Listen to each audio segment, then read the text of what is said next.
Agora, na Amazon, na AWS, né, eu assumi como vice-presidente da América Latina, a gente acabou de anunciar uma country manager da parte da Amazon.com no Brasil também. Então, assim, tem vários exemplos, você olha para todo o setor de tecnologia, tem vários exemplos de mulheres assumindo as cadeiras de liderança, não só do Brasil, mas também da América Latina. Isso é lindo de ver. Eu acho que feedback realmente é um presente, é muito importante. E eu acho que a falta do feedback é um desserviço, porque lá na frente, esse feedback que não foi dado, ele vira uma prática recorrente que desabilita a pessoa, que impede, né, o colaborador, a pessoa do teu time, de melhorar. Então é um desserviço não dar feedback, é a maneira como eu vejo. Mas eu acho, não desperdice o poder de um bom não. De um bom não. Adorei. Por quê? Porque acho que as pessoas talvez esperem uma sucessão de sims, né, uma sucessão de, oportunidades e portas abertas. E eu acho que na minha carreira não foi necessariamente assim. E cada não que eu recebia era uma injeção de de estamina, de dopamina, assim, Era uma vez.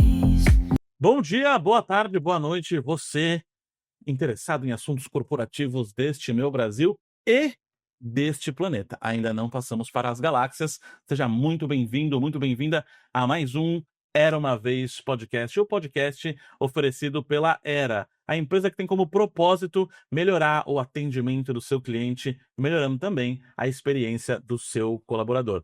Quer conhecer um pouco mais sobre a Era? Vai ter um QR Code aqui na tela e você já sabe o que fazer com ele.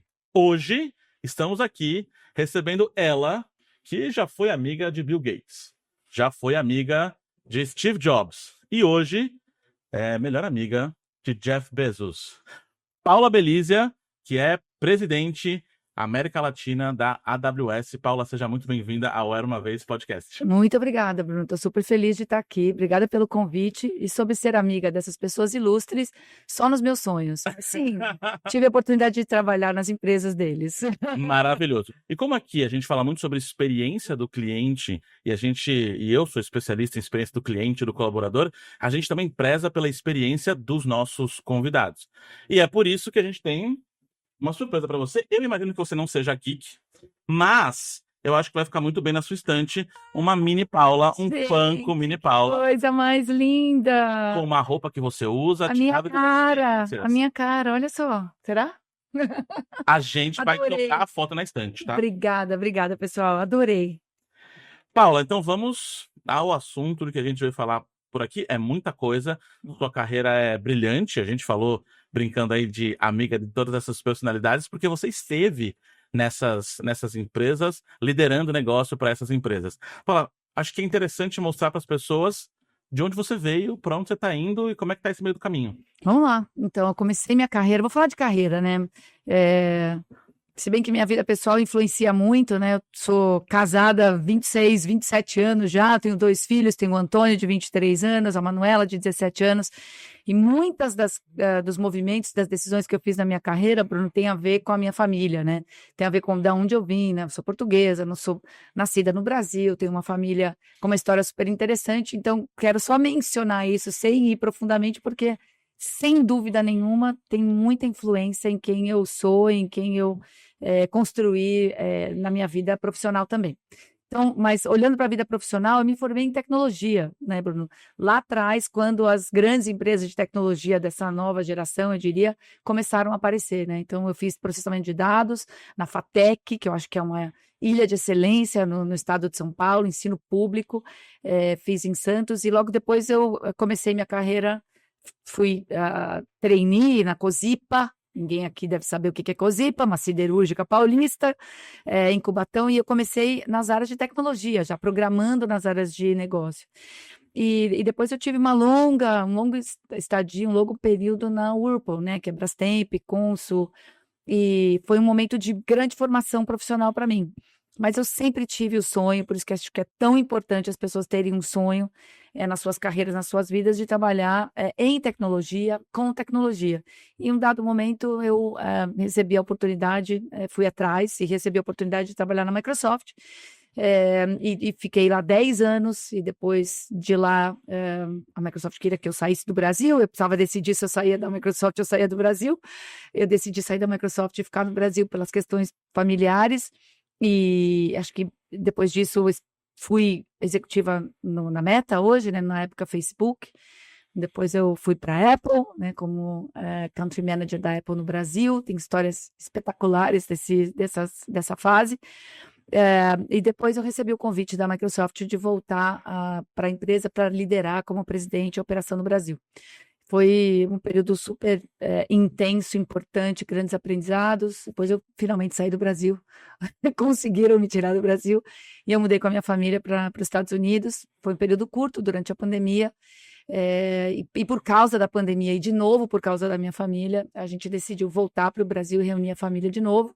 Meu filho tinha ficado, e eu voltei assumindo uma posição no Google, como VP de marketing do Google para a América Latina. E foi um período intenso, um pouquinho menos de 2 anos. Decidi que seria a hora de experimentar uma empresa brasileira, multinacional, né, que foi o WeBanks. Quase 3 anos, expandindo internacionalmente. Acho que eu dei algumas voltas ao mundo, em voos internacionais assim malucos, né, da China ao Canadá, aos Estados Unidos. E finalmente agora, como presidente, né, como vice-presidente da Amazon Web Services, presidente da América Latina. Eu estou muito feliz, né, de estar no core do que eu amo fazer, que é ajudar as empresas e as pessoas a se transformarem nesse momento de rápida evolução e tudo que está acontecendo. Então, eu tentei ser rápida aqui, mas muita coisa já aconteceu. Eu não quero que ninguém tome a conclusão de chegar na minha idade. Não falaremos sobre números hoje, pode ficar tranquila. E, Paula, uma carreira meteórica, e acho que as pessoas acabam se perguntando, primeiro, parece muito fácil falando rapidamente de por onde você passou, onde você chegou, e acho que você já deu uma breve demonstração da minha pergunta, mas acho que eu quero ouvir de você o que te moveu a chegar onde você chegou. Eu sempre tive... É uma palavra que as pessoas acham proibida, né? Mas eu sempre tive ambição. Ambição de crescer, ambição de fazer a diferença, né? Vontade de estar no olho do furacão. Então, eu não queria nunca estar num side project. Eu queria estar no olho do furacão. Eu queria aprender o máximo possível das experiências, das posições, das empresas, das culturas que eu participei. Então, assim, isso sempre me moveu, né? É claro que não é uma reta, né? Puxa, tudo sempre maravilhoso, perfeito. Não é, acho que você tem nãos que você encontra, você tem líderes que te impulsionam, você tem líderes que te desafiam, empresas que combinam, né? Que são uma plataforma para você demonstrar em escala seus valores. Então, acho que, mas respondendo a tua pergunta, o que mais me motivou a tomar essas decisões foi vontade de aprender, vontade de ter impacto e uma ambição de crescer, de ser o meu melhor, não só profissionalmente, mas pessoalmente. Tudo que eu passei me fez uma pessoa mais experiente, mais madura do ponto de vista de como lidar com as situações, me fez uma pessoa melhor, não só uma profissional melhor, me fez uma mãe melhor. Eu não tenho dúvida, né, para poder falar sobre esses contextos com os meus filhos. Então, é isso, aprender, nunca parar. Eu acho legal que você falou da palavra proibida, da ambição.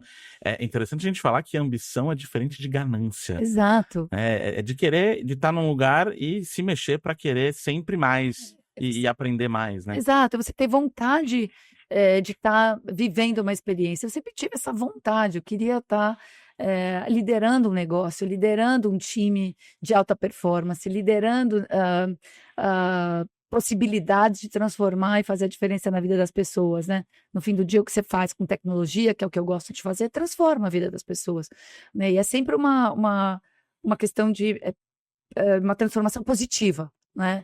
E a gente vai chegar provavelmente nisso, né? As coisas podem ser usadas para o bem e para o mal, e eu vejo em tecnologia uma absurda possibilidade de fazer as coisas para o bem, né? De transformar empresas, negócios e pessoas para o bem. Tem uma coisa que piscou aqui na minha mente, você falou de liderar times de alta performance, e a gente vai chegar a falar de tecnologia e dessa transformação, mas fica claro que você passou por alguns desafios, principalmente sendo mulher, líder, em empresas gigantescas e empresas de tecnologia que normalmente são lideradas por homens. Quais foram os desafios que você encontrou e o que que você diria para essas meninas, mulheres que estão nesse mercado ou em outros mercados que provavelmente vão passar também por esses desafios? É, eu acho que o mercado corporativo, todo ainda é muito masculino, né. Mas eu acho que é importante a gente falar que houve grande progresso.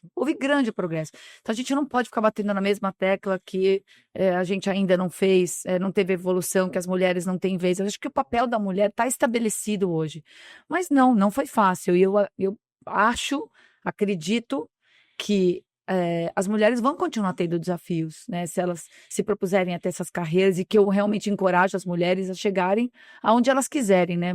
Lugar de mulher é onde ela quiser. Foi super duro e eu acho que a gente não tem que parar aqui. A gente tem que continuar brigando por uma continuidade de representatividade e por inclusão do ponto de vista das mulheres terem as mesmas oportunidades de crescimento na carreira.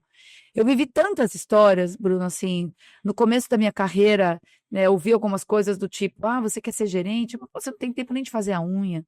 Comentários absolutamente fora de contexto, né, mas eu acho que eu não vejo mais isso. Essa é a boa notícia, eu não vejo mais isso. Mas eu tenho essa história, tenho uma história de, estar esperando para assinar um grande contrato numa das grandes empresas por onde eu passei, não importa qual delas, mas, né, de estar com o cliente esperando para assinar um contrato numa sala de reunião e eu ver que a pessoa, né, o alto executivo que tinha que conversar comigo, olhava para dentro da sala, né, via uma mulher jovem e falava: "Não, não pode ser essa pessoa com quem eu vou tratar esse assunto", e depois há um constrangimento, né. Eu sempre lidei com essas coisas sem contemporizar, sabe, com uma elegância, mas ao mesmo tempo com essa elegância mostrar para a pessoa com quem eu estava, passando essa situação, que não era cabível, né, mas de uma maneira muito elegante sempre. Eu acho para mim sempre funcionou, essa maneira elegante de demonstrar, que aquilo não era, eh aceitável, né. Então tem essa história, tem uma história numa outra empresa onde eu estava esperando um senior líder, né, que estava visitando a minha operação, e acho que ele não tinha ideia se Paula era um nome feminino ou um nome masculino e essa pessoa se deparou comigo na sala de reuniões e me perguntou: "Mas a gente está esperando o general manager?" Eu falei: "Não, a gente não está esperando ninguém, o general manager sou eu". Mas essas histórias são histórias que só me davam força, sabe, só me davam a vontade de continuar mostrando que é isso aí, sou eu, você vai ter que lidar comigo.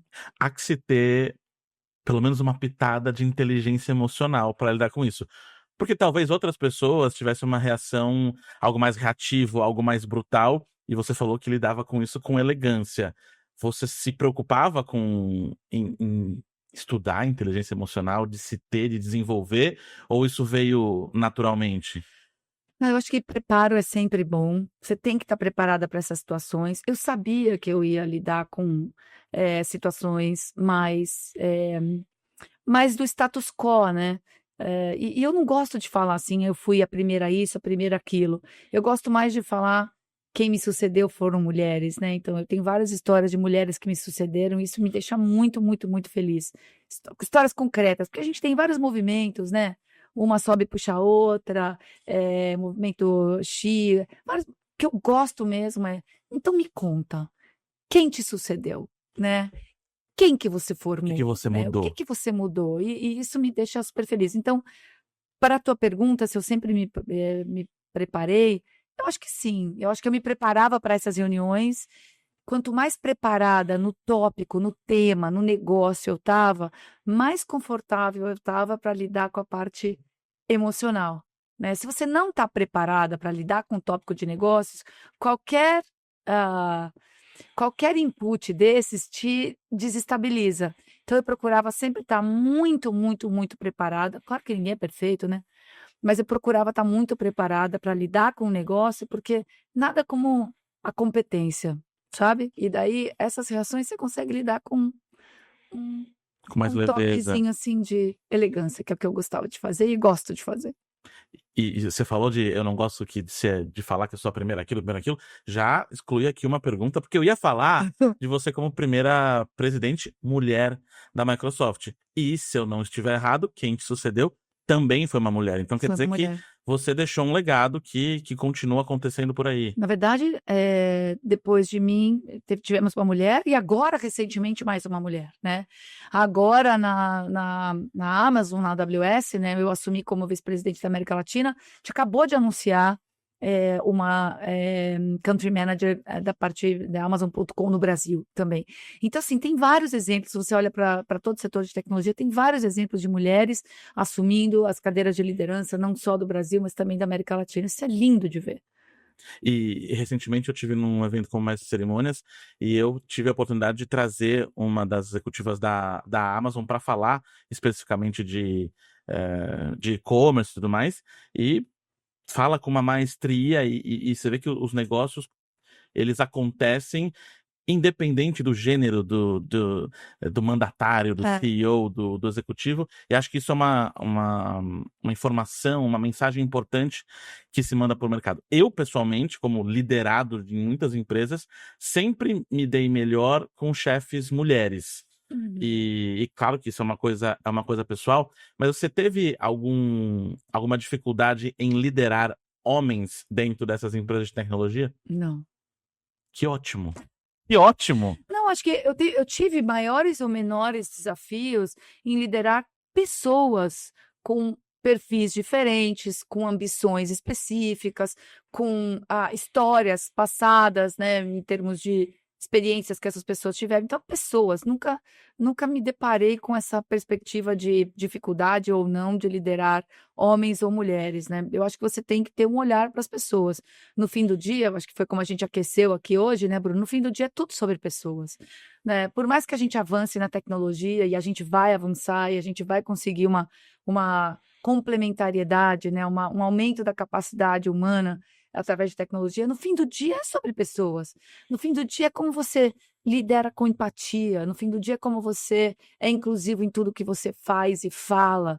No fim, né, é sobre as pessoas olharem para você como líder e falarem: "Caramba, eu quero participar, eu quero fazer parte desse time, né, eu quero, construir grandes coisas juntos". Eu acho que é isso. Então eu não tive dificuldade, claro que eu tenho dificuldades, desafios, não sei se dificuldades é a melhor palavra, talvez desafios em liderar times, ao longo da minha carreira, claro que sim. Qualquer líder que tenha uma preocupação com a qualidade da sua liderança, vai, pensar nos seus desafios, vai querer se desenvolver cada vez mais, ser o melhor líder, né, uma melhor líder, mas não por causa de gênero. E aí o teu ponto é, "Puxa, eu fui melhor liderado". Eu quero só deixar isso claro, na minha perspectiva, as mulheres já chegaram. Ponto final, as mulheres já chegaram. Agora o que a gente tem que ter certeza é que a gente dá oportunidade, né, a equidade de oportunidades. Talvez as mulheres e alguns grupos subrepresentados partam de lugares diferentes para ter a mesma alcance de oportunidade. Então equidade, eu acho que inclusão e equidade são palavras ainda muito fortes, mas a representatividade da mulher no mercado de trabalho, eu acho que chegamos, não dá para voltar para trás essa discussão. Ótimo. A minha tese, a gente já teve a oportunidade de falar sobre isso, a minha tese é: gente feliz dá lucro. Aí quando eu falo de gente feliz, eu tô falando de eu preciso fazer o meu cliente feliz na ponta, você sempre precisou fazer isso nas empresas que você teve. Se o cliente e talvez o shareholder não estivesse feliz, a gente não tem negócio, né. Exatamente. E esse pessoal feliz dá lucro. Mas para esse cliente estar feliz, eu preciso pensar nessa experiência desse colaborador, e é sobre isso que eu costumo falar nas minhas palestras. O que você pensa do tema? Né, e aí, linkando isso com liderança, experiência do colaborador, é como o colaborador é tratado no dia a dia, como que a experiência dele é pensada. Qual que é o estilo de liderança da Paula para que ela possa liderar essas pessoas e aí construindo times de alta performance, times diversos que alcancem a alta performance. Como é a Paula no dia a dia de CEO, de líder? Maravilha, essa pergunta rende quanto tempo a gente tem, né? Umas 3 horas. Olha, eu acho que meu estilo vem evoluindo e talvez não dê para dizer que eu tenho um estilo, mas eu tenho alguns alicerces importantes, assim. Então, eu tenho uma barra alta, pessoal. A minha barra comigo, ela é alta. Então, poxa, eu quero evoluir, eu quero fazer amanhã melhor do que eu fiz hoje. Então, essa minha barra alta é também um alicerce da forma que eu lidero. Então, eu coloco sempre as expectativas, sabe, para o meu time, né? Então, e eu adoro uma palavra que a gente usa no nosso dia a dia hoje, que é a gente sabe quais são as necessidades do cliente e a gente é obcecado pelo cliente, a gente trabalha, né, o que a gente chama de working backwards, né? Working backwards from the customer needs. Então, trabalhando de trás para frente. Se você sabe que você tem que entregar, você trabalha de trás para frente. Então, a gente sempre tem essas conversas muito genuínas e transparentes, né, nos times que eu lidero. Então, a gente sabe que a gente tem que entregar, então vamos trabalhar de trás para frente. O que a gente precisa ser como time para não só entregar, como exceder essas expectativas? Essas conversas transparentes, elas colocam desafios. Às vezes é mais fácil chegar, ou às vezes é mais difícil chegar. Mas quando você coloca esses desafios claramente para esse time que quer cada vez mais ser de alta performance, você tem um rally no time, sabe? Você tem é que nem torcer por um time, então você tem um rally ali, pô, é lá que a gente quer chegar. E aí a gente ativa a ambição pessoal das pessoas, sabe? Do time. Pô, eu quero fazer parte, eu quero chegar ali, ó, quero chegar naquela visão de futuro.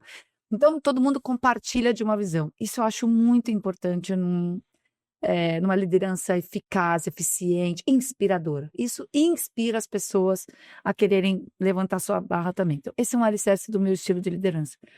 Acho que outro alicerce do meu estilo de liderança é eu sou muito informal, assim, eu sou zero formal, eu brinco com as pessoas, eu estou sempre próxima, e às vezes as pessoas acham que eu sou menos formal e tal, que a coisa vai passar solta. Então, eu gosto de ser informal, eu gosto de ser próxima do meu time, eu sou um membro do time, né?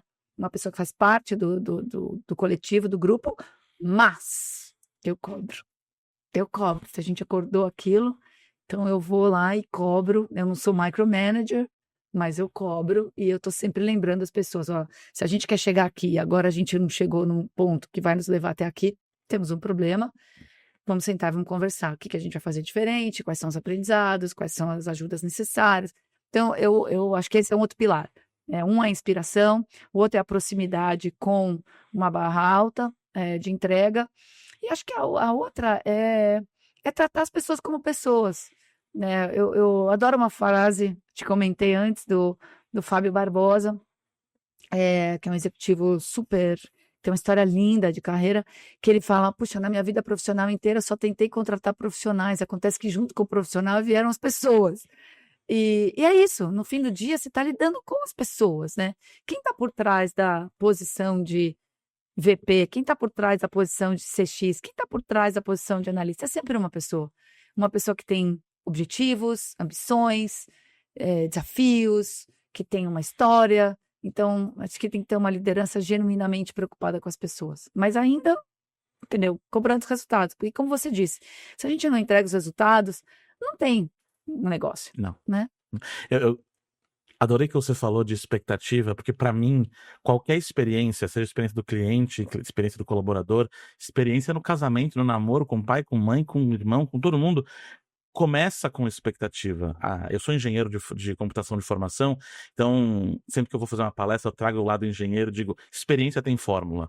E a fórmula da experiência é experiência igual a entrega menos a expectativa. Então, a expectativa faz parte da experiência. Então, quando você senta com o seu time e alinha as expectativas do que você quer com o que eles podem entregar, acho que a experiência ali de liderança e de liderado fica muito mais coesa, né? Fica, claro. E aí você vê, né? Se a gente for analisar a tua fórmula, a expectativa vai estar sempre lá. Então, o resultado tem que estar acima da expectativa, para a experiência ser um coeficiente positivo. Exato. Então, não adianta baixar a expectativa, né? Esse coeficiente não é sustentável. O negócio é, sabendo da expectativa, gerenciar essa expectativa, claro, mas você tem que entregar o resultado. É a única forma. Exatamente. Né? Tem uma história que eu já ouvi de você, que é dessa liderança chegar em todos os níveis da organização. E a gente sabe que é muito bom que se comece de cima, né? Top down. E talvez você lembre dessa história, que é a história da mentoria reversa, que você aplicou em algum lugar para chegar no estagiário. Você Consegue contar pra gente essa história? Consigo. E eu acho que esse é um aspecto que eu prezo muito do meu estilo de liderança.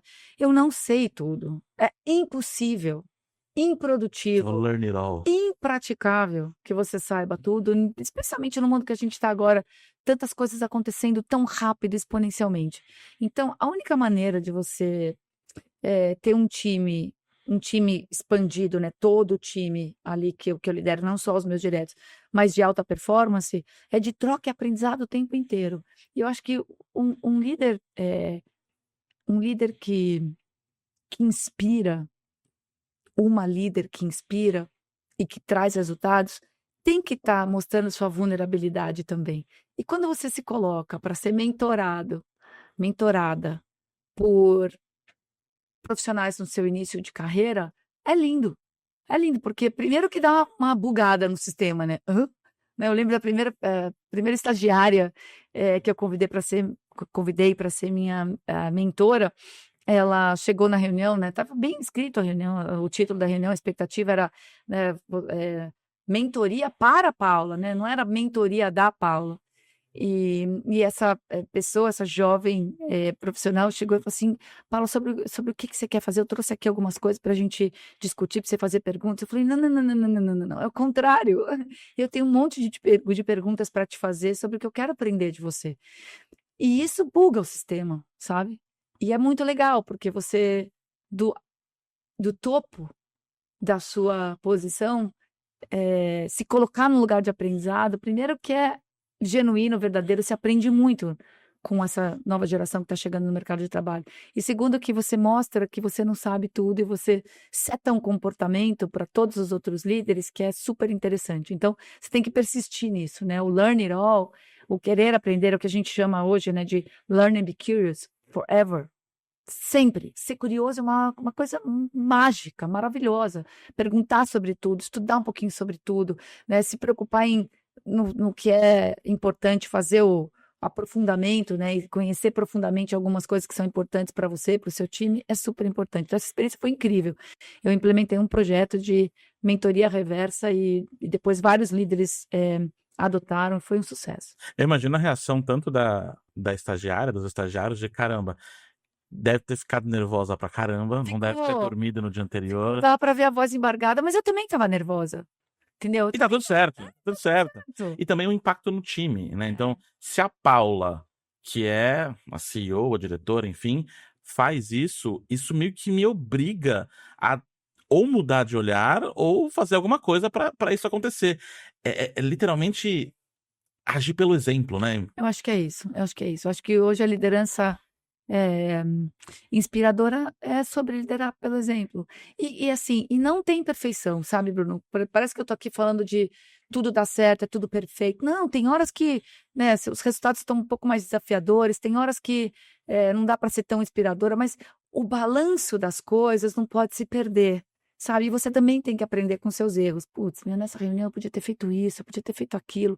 Aí você chama a pessoa para conversar, vê como é que ela tá, né, faz uma contextualizada, ouve feedback também, pede feedback, isso é maravilhoso. E você continua se desenvolvendo como líder.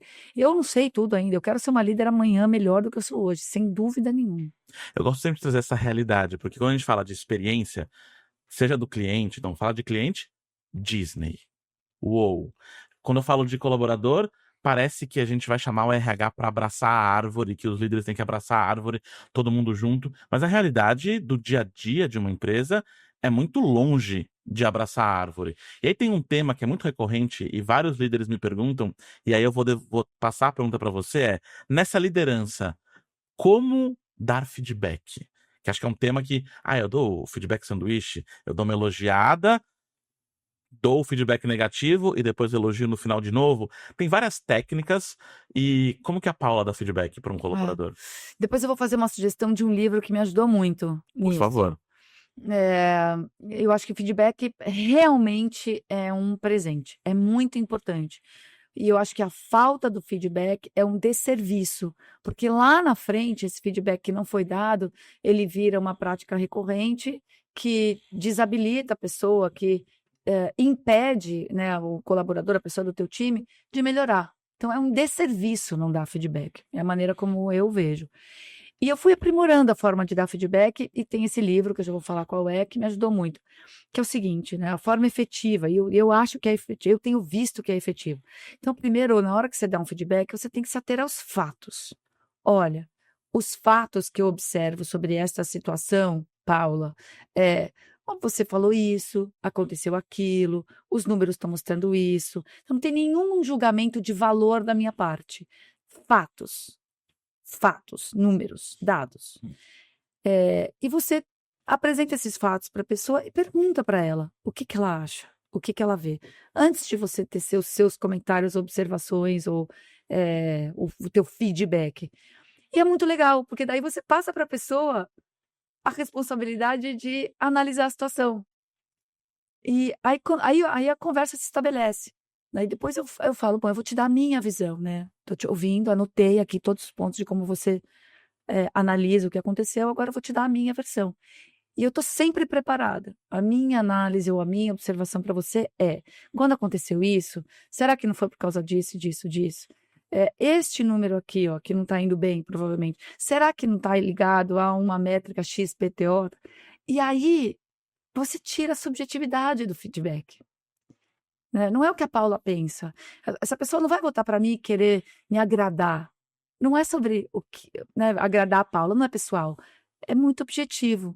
E eu acho que isso tem valor e tem impacto positivo, a pessoa fala: "Putz, é verdade", né, então é assim que eu tenho dado feedback, e o livro em português, Empatia Assertiva. É uma ex-executiva também do mercado de tecnologia, ficou muito tempo no Vale do Silício trabalhando, acho que na Apple e no Google, e ela analisou líderes muito fluentes na prática do feedback, e ela montou esse framework aí de como dar feedback, né. Eu acho espetacular. Tem uma história que eu acho muito legal, que é, quando você vê o seu colega de trabalho, alguém da tua equipe, com uma folhinha de alface no dente, o que que você faz? Você dá o feedback ou deixa a pessoa passar o dia inteiro com aquela folhinha de alface no dente? O que que é melhor fazer? O que que te faz um bom líder? Como é que você avisa da alface no dente? É para pensar. É delicado, né, mas alguém tem que falar e que seja você para que aquela situação não Exatamente. aconteça E que mais. você não continue expondo a pessoa, que a pessoa não continue se expondo, né. Então acho que por isso o empatia assertiva, porque quem demonstra empatia cuida do outro, né, se preocupa com o outro. E não é fácil, às vezes é muito mais fácil ignorar, e você como líder, né, deixa lá que não vai acontecer nada. Mas a boa liderança dá feedback. E a liderança é um lugar, alguns teóricos dizem que é um lugar solitário, que é um lugar vulnerável, e aí entra a próxima pergunta que eu queria te fazer, que é: a Paula, executiva, e horários super apertados, e a agenda tem que ser milimétrica. Porque, vou te falar como palestrante, a minha agenda tem bastante coisa? Tem, mas dá para atrasar meia hora, dá para estender o papo 15 minutos, e eu imagino que na sua agenda não. Mas, como que equilibra os pratos da vida pessoal? Do marido, dos filhos, da família, da mãe, do pai? Qual que é a mágica? Respiremos. Ah, olha, eu acho que é difícil, mas dá para fazer, né. E cada um tem as suas prioridades na vida, né. Tem gente que, enfim, tem uma família de um jeito, de outro, tem prioridades pessoais diferentes, mas eu acho que tudo que é prioridade na sua vida, se você quiser realmente fazer com que sejam prioridades efetivas, você precisa se planejar para isso. Então, a primeira coisa, eu acho que planejamento é muito importante. Quando os meus filhos eram pequenos, e depois posso falar de algumas histórias, né, como deve ter sido a experiência deles ter uma mãe executiva, mas quando meus filhos eram pequenos, assim, eu sempre compartilhei tudo. A gente dividia tudo, eu e meu marido. Então a gente sempre dividia tudo. Não tinha essa de papel de mãe, papel de pai. Tinha papel dos pais, né, educando uma família, criando filhos juntos, né, com uma filosofia que a gente compartilhava desde sempre. Eu acho que se você fosse entrevistar meus filhos hoje, talvez eles falem a mesma coisa. Eu acho, não posso garantir. Fica uma ideia, hein, fica Fica uma uma ideia. ideia, fica uma ideia. Mas, então eu acho que o planejamento e o fato de a gente sempre ter tido uma parceria. No meu relacionamento, né, o meu marido sempre apoiou a minha carreira. E eu sempre deixei claro que eu tinha uma ambição e uma vontade de ter uma carreira, assim como a gente também respeitava e sabia quais eram os objetivos de carreira dele. Então, começa por aí. Hoje, e aí eu sempre colocava, fronteiras na minha agenda. Então não tem essa de dividir vida pessoal e profissional, porque você é uma pessoa só. Mas você tem que criar espaço na agenda para as coisas acontecerem. Se não num dia, às vezes um dia não dá, às vezes você está viajando, você não vai conseguir ser mãe, filha, amiga, profissional, executiva, esposa, tudo num dia só. Mas numa semana tem que dar. Então eu sempre criei espaços invioláveis. Por exemplo, eu tomo café com a minha família todos os dias. Eu tomo café com o cliente, puxa vida, só se eu não conseguir de outro jeito. Porque aquele espaço é um espaço da minha família.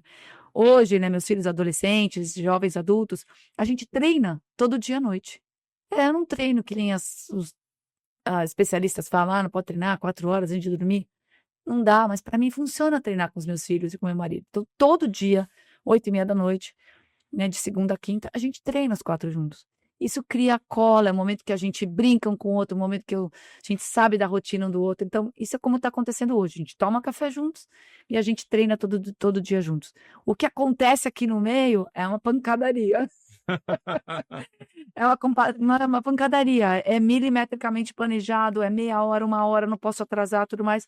Muitas vezes, depois de treinar e jantar juntos, eu volto a trabalhar, né? Porque o nosso compromisso como família já aconteceu. E os fins de semana, quando eu não viajo, eu tenho uma agenda de viagens maluca, eu tô sempre com eles e eu procuro não trabalhar, né? Domingo à noite começa a dar uma esticadinha, mas sábado é um dia dedicado para a família, para eles, para os amigos, para minha família estendida, para os meus pais, para meus irmãos e assim, tem semana que dá, tem semana que não dá, mas num período maior de tempo, que não gere para mim uma ansiedade muito grande, dá. Para adicionar um grau de dificuldade, você ainda atua como conselheira em algumas empresas, hoje na Globo, né? Então Sim, fica um pouquinho mais complexo, tem que achar agenda para um ente novo aí, e tivemos aqui Marcela Parisi da Globo falando muito bem de como as coisas acontecem lá dentro, então fica um pouquinho mais difícil colocando aí ainda mais um side job para ajudar a organização a se desenvolver. isso aí. E aí, eu acho que tem algo que tem surgido, que é a inteligência artificial, que vem ajudando os profissionais a ganhar um pouco mais de tempo para, talvez, para a família, talvez para outras atividades. É. Como você vê, primeiro, a inteligência artificial já está aí há algum tempo. A gente acha que surgiu agora com o ChatGPT, mas eu, por exemplo, trabalhei na IBM lá em 2010 e já se falava do Watson, da inteligência artificial que ganhou do Kasparov no xadrez. Como você vê o crescimento dessa nova ferramenta, hoje generativa, e como ela pode potencializar os profissionais de hoje e até os de tecnologia? Eu vejo com muitos bons olhos, muito bons olhos, porque eu sou uma otimista, eu trabalho na indústria, então meu olhar, obviamente, é um olhar treinado para todo o impacto positivo que a tecnologia pode trazer, e a gente vê cada vez mais casos positivos. Então, eu acho que o melhor cenário, que é o cenário que eu acredito, né, eu, Paula, é quando você combina toda a potencialidade humana, né, com a capacidade exponencial de aprendizado e de conhecimento que a tecnologia te dá. Então, essa combinação ela é imbatível. Então, eu acho que a diferença do que está acontecendo hoje com a inteligência artificial que a gente tinha alguns anos atrás é que hoje ela está aliada com um poder computacional ilimitado. Então, hoje a gente tem poder computacional para tratar massas de dados infinitas, né, muito grandes, uma combinação de dados estruturados, não estruturados, e isso faz com que a IA generativa seja uma realidade. Então, eu acho que a gente experimentou, né, o mundo experimentou a IA generativa talvez nos últimos 2 ou 3 anos, e o ano de 2025 vai ser um ano de escala, né? Então, essas ferramentas, algumas delas disponíveis para o consumidor final, outras delas disponíveis para que as empresas criem aplicações. Acho que todas as aplicações que a gente usa hoje, né? Tudo que a gente tem no nosso celular, tudo que a gente tem em dispositivos ao redor de toda a experiência que a gente tem como consumidores, vai estar potencializado pela IA. Né? E é maravilhoso isso. Eu acho que quem é que sai de casa sem o celular? E o celular hoje é o teu GPS, é o teu banco, é o teu. Cuidado com o banco, mas é o GPS, é o teu GPS, é o teu banco, é a tua plataforma de comunicação, é a tua plataforma de produtividade, é a tua agenda, é a tua. É tudo, né? E cada vez mais com IA para potencializar a tua produtividade.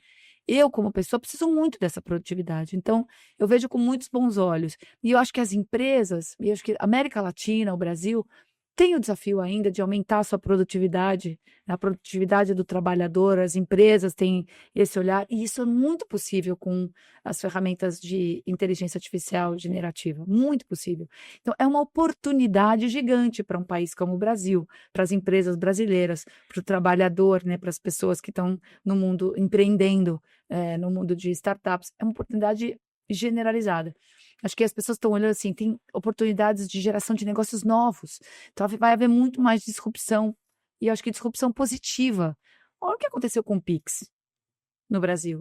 Quem que habilitou o Pix? Foi tecnologia, né? Olha o que está acontecendo com a centralização de dados de saúde, né? Cuja propriedade é da pessoa, do indivíduo. É maravilhoso. Você vai portar as suas informações e poder buscar por cada vez melhores tratamentos mais baratos. O custo de acesso à tecnologia está baixando. Então, eu vejo a tecnologia escalando como uma oportunidade de incluir mais pessoas, para que elas tenham acesso a esses tipos de serviços potencializados pela tecnologia de inteligência artificial e uma transformação de negócios sem precedentes. E eu acho que isso vai acontecer em 2025. E mudou muito o que a gente esperava desse profissional, né? E acho que o conhecimento em inteligência artificial virou quase que um conhecimento, não vou dizer básico, porque não é básico, porque não é fácil, mas um conhecimento primordial. E talvez eu acredito plenamente, como engenheiro, que a IA não vai roubar empregos, mas ela vai eliminar uns e trazer outros, como a tecnologia já fez com o datilógrafo. Exato. E mudou, e talvez agora a nova profissão seja o engenheiro de prompt, saber lidar com essas inteligências artificiais. Qual é o conselho que você dá para o profissional de 2025, para a galera que acabou de sair da faculdade, para a galera que está na busca do primeiro emprego ou quer se desenvolver para chegar e, quem sabe, se inspirar em um dia ser uma Paula? É. Eu acho que vou voltar na tua fórmula, né, Bruno? Acho que você falou resultado igual, Experiência igual, experiência igual a expectativa. entrega menos expectativa. Exatamente. Então, a expectativa do mercado, a expectativa das empresas, a expectativa das pessoas é que elas estejam aprendendo sobre inteligência artificial, que elas estejam experimentando, né, conscientemente, porque inconscientemente a gente está usando, porque está tudo dentro dos aplicativos, como eu acabei de falar, né, dentro das atividades mais básicas que a gente está fazendo hoje, de banco, de consumo online, de assistir uma série, tá tudo lá powered by Generative AI já.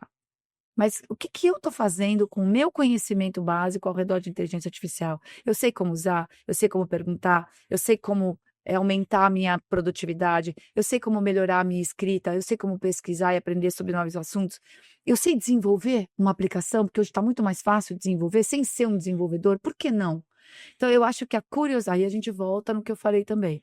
Aprender e ser curioso para sempre é uma característica muito importante para o desenvolvimento das nossas carreiras.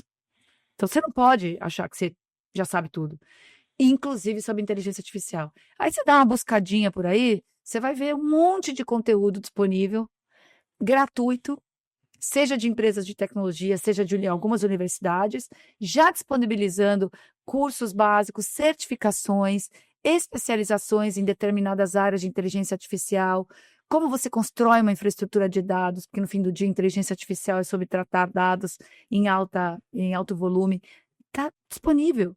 Então, eu acho que as pessoas vão ter que ter atitude de buscar esse conhecimento e realmente demonstrar que estão construindo essas habilidades. É isso que as empresas vão precisar. Esses dias eu ensinei meu pai a usar o chat GPT.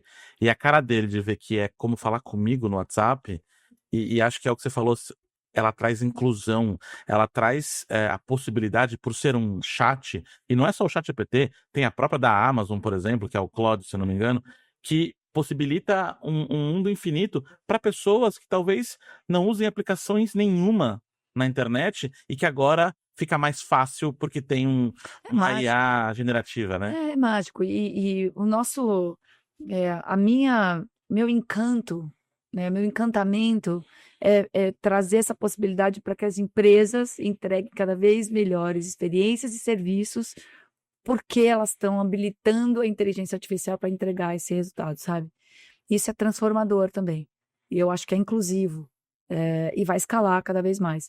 A gente só precisa prestar atenção no tempo, né? As pessoas precisam adquirir essas habilidades a tempo. O timing, né? O timing vai ser muito importante.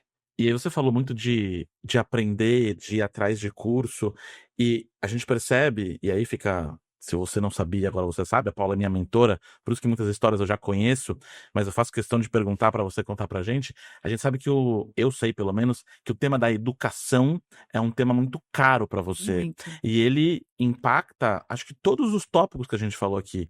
Para você ser um bom líder, tem que ter educação, formal, informal. Para você lidar com IA, tem que ter educação. De uma maneira global, qual que é a sua visão pessoal e profissional sobre a educação num momento em que no Brasil surgem ondas de pessoas na internet falando que, olha, não precisa fazer faculdade, não precisa ir para a escola, porque na escola já tem gente, já crianças de 13 anos falando, eu devia ir para a escola para ensinar, eu não tenho que aprender nada lá. Qual que é a sua visão sobre essa educação?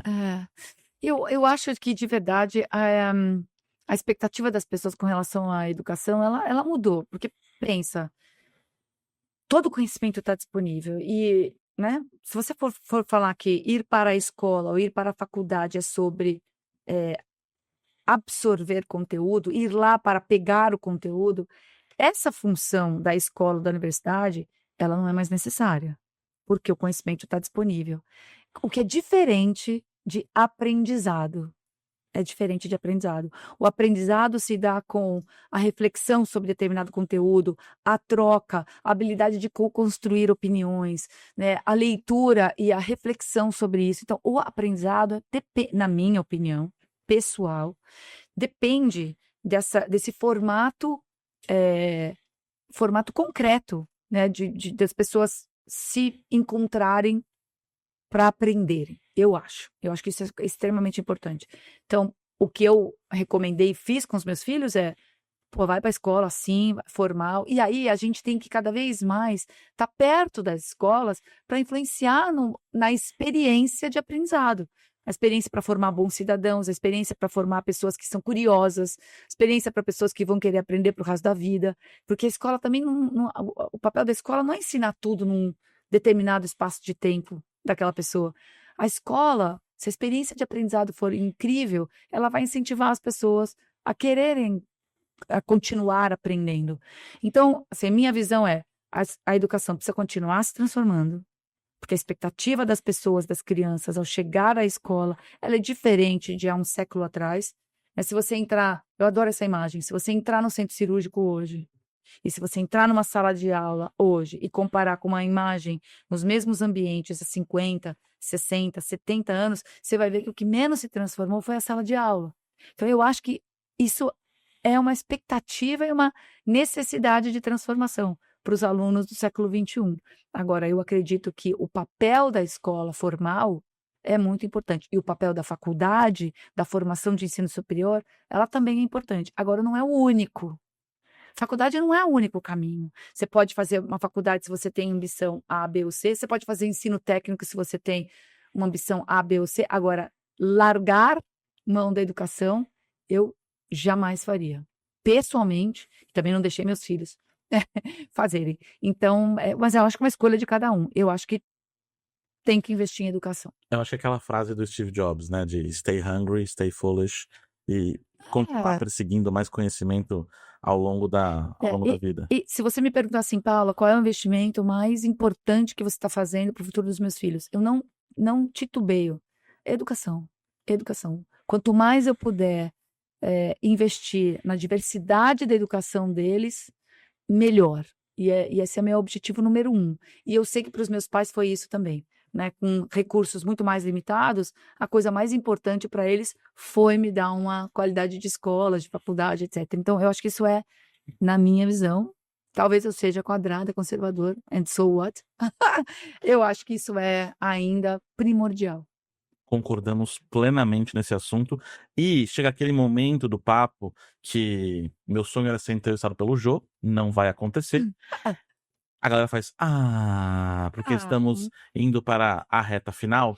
E pra gente embrulhar isso, normalmente o que alguém diria é: "Paula, qual que é a dica final que você dá?" Mas como o nome do podcast é Era Uma Vez, e aí talvez eu te pegue desprevenido o que faz a Paula ser a Paula são as histórias que a Paula viveu e as histórias que a Paula carrega, como as histórias que você trouxe aqui pra gente, algumas delas.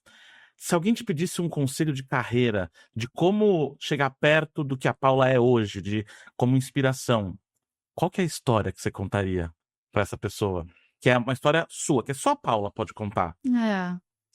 Eu acho que eu vou falar uma frase e depois conto a história, assim, mas eu acho: não desperdice o poder de um bom não, de um bom não. Adorei. É. Por quê? Porque acho que as pessoas talvez esperem uma sucessão de sims, né, uma sucessão de, oportunidades e portas abertas. E eu acho que na minha carreira não foi necessariamente assim. E cada não que eu recebia era uma injeção de de estamina, de dopamina, assim, eu queria Ah, é? mostrar para mim mesmo, não para outra pessoa, mas óbvio, impulsionada por aquele não que eu recebi, né, de alguém, mas mostrar para mim mesmo que era possível. Então, toda vez, né, quero ser gerente. Não, Paula, você não está pronta. Ah, não? Então tá bom. Então, ia lá, trabalhava, trabalhava, trabalhava, estudava, estudava, estudava, virava gerente e falava, what's next? Maravilha. Com todos os nãos. Eu quero trabalhar em tal empresa. Ah, não vai dar. Qual é o caminho que eu vou traçar, né? Eu vou sair de, bens de duráveis, que é uma indústria muito diferente de tecnologia, mas que caminho eu tenho que fazer? Talvez eu tenha que passar por serviços de telecomunicação, ou talvez eu tenha que passar por serviços financeiros. Ah, então eu vou lá buscar uma oportunidade para depois. Então, o que eu daria, assim, a minha história tem a ver com ter um sonho, mas eu não fiquei sentada esperando o sonho acontecer, né. Tem noites mal dormidas, noites não dormidas,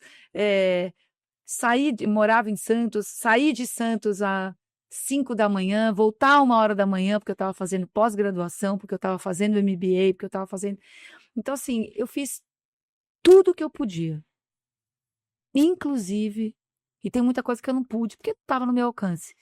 Ou não estava no meu DNA. Mas eu fiz tudo o que eu podia, e isso é a coisa que eu mais, fico feliz, né. O que eu não pude fazer, está fora do meu alcance, incluindo todos os erros que eu pude cometer, eu acho que eu cometi. Os erros te levaram a ser quem Sem você é dúvida, hoje. não só os acertos, é muita arrogância achar que a gente não vai cometer erros importantes, então eu valorizo até os erros que eu tive. Maravilha. Paula, obrigado pela sua presença aqui com a Obrigada a gente hoje. você. E, de novo, reforçando o nosso compromisso com a experiência e como você é uma convidada muito especial, como eu disse, você, minha mentora, quem me conhece sabe que você é como se fosse uma irmã para mim. Temos um presente adicional para você, como convidada especial deste podcast. Vinícius, por favor. Meu Deus do céu, querem me matar. E esse Ah. precisa estar na sua estante. Você, mais uma convidada especial número 10 deste podcast, porque você é nota 10. Você gostou da Uma frase. das poucas fotos que eu gosto, ainda mais agora com o Bruno. Ufa! Muito obrigada, Bruno, parabéns pelo podcast. Sucesso para nós, mais histórias inspiradoras, que eu acho que isso faz a diferença na vida das pessoas. Mais uma vez, obrigado por arranjar um tempinho na sua agenda apertada. Obrigado pelos conselhos, obrigado pelas histórias. Alguma palavra final para quem tá com a gente? Não, só obrigada e bora, né, deita o cabelo, continua aprendendo, continua curioso, continua curiosa, que isso faz a diferença. Eu costumo dizer, senta a bunda na cadeira e faz É acontecer. isso aí. Você que nos acompanhou até aqui, muito obrigado pela sua atenção, obrigado por nos assistir todos esses episódios, trazendo cada vez mais pessoas inspiradoras com histórias reais. Lembrando que este podcast é um oferecimento da Era, a empresa que tem por objetivo melhorar a experiência do seu cliente, melhorando também a experiência do seu colaborador. Muito obrigado e até o próximo episódio.